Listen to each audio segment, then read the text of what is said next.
채권모의 시작하겠습니다. 저는 진행자 이지혜 기자입니다. 채찌님들 추석 연휴 잘 보내셨나요?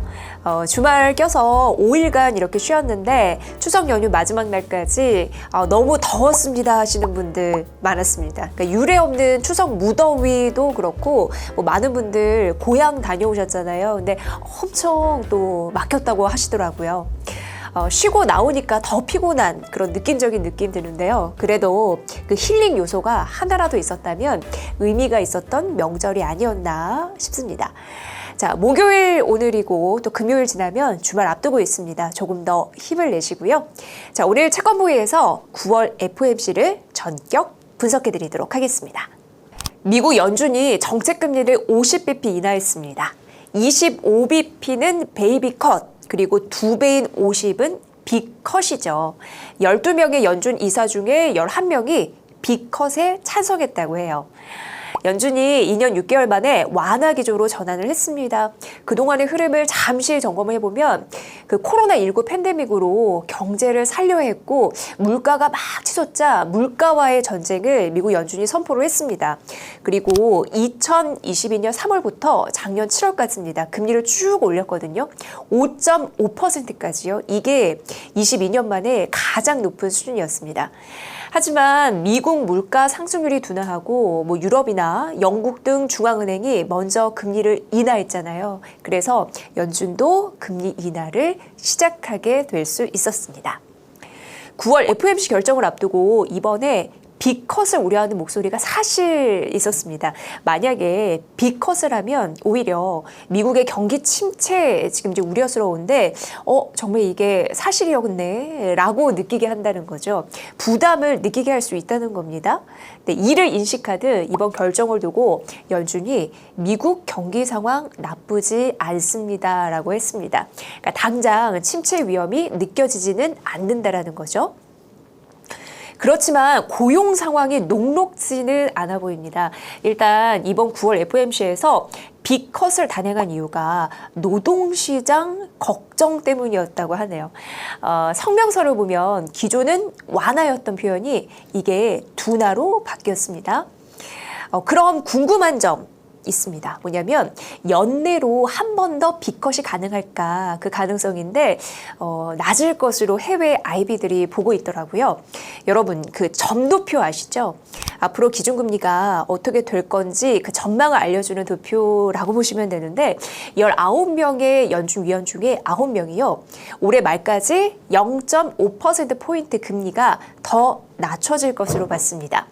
올해는 이제 11월 그리고 12월 이렇게 FOMC 회의가 남았는데 0.25%포인트씩 점진적으로 인하를 택할 가능성이 크다고 보고 있어요. 내년은 기준금리가 1%포인트 더 다운되고요. 2026년은 0.5%포인트 또 추가될 것으로 봐서 이제부터 2026년까지는요. 총 2%포인트 금리가 내린다고 예상하고 있다고 합니다. 자, 그럼 채권 전문가들은 이번 9월 FOMC를 어떻게 생각하고 있을까요? 우선 임재균 KB증권 채권팀장은요.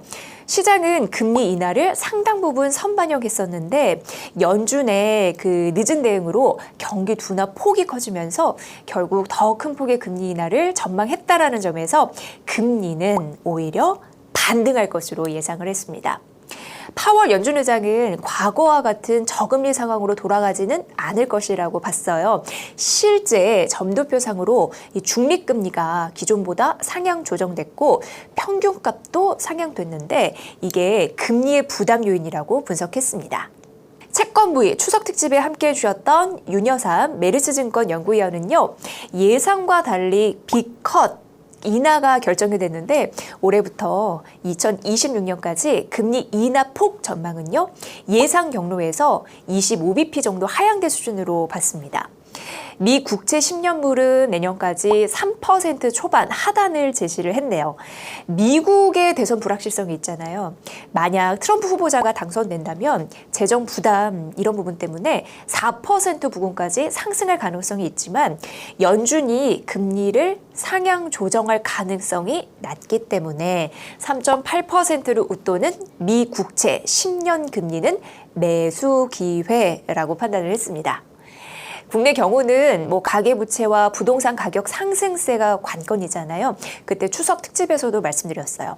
근데 서울 아파트 가격 상승 속도가 둔화되고 있어서 미국의 빅컷까지 감안을 했을 때 10월 인하 전망은 유지했습니다. 김지만 삼성증권 연구원은요, 연준의 50bp 인하에도 미국채 2년물 그리고 10년물 금리는 주 초와 대비해서 10bp 이상 반등했다라면서 미국의 경기 침체 확률을 일부 반영하는, 이게 이제 미국 장기금리잖아요. 미국 장기금리는 점진적으로 상승 압력을 줄 것으로 봤습니다. 연말에 미 국채 10년물 4% 수준까지 반등도 예상을 했네요. 결국 연준의 빅컷 금리 인하에도 미국채 금리가 이렇게 반등을 한 건데 국내 기준금리 인하도 비슷한 흐름이 될 수 있다고 봤습니다. 한국의 10월 기준금리 인하는 좀 더 확실해졌는데 기대가 반영된 정도가 크면 채권금리는 반등한다면서 현 시점부터 연말까지 한국 국채 10년물 금리를 2.9에서 3.2%로 예상했습니다. 금리가 반등할 리스크는 언제든 존재하고요. 너무 낮은 금리에 채권을 매수하지는 말자라는 의견 줬는데 잘 참고해 보시길 바랍니다. 채찌님들 9월 FOMC 분위기부터 채권 시장 반응까지 살펴드렸어요. 앞으로도 중요한 사항 알짜만 딱 건져서 듣기 편하고 또 이해하기 쉽게 전해드릴게요. 여러분의 성공 투자를 응원합니다. 이상 채권부의 이지였습니다.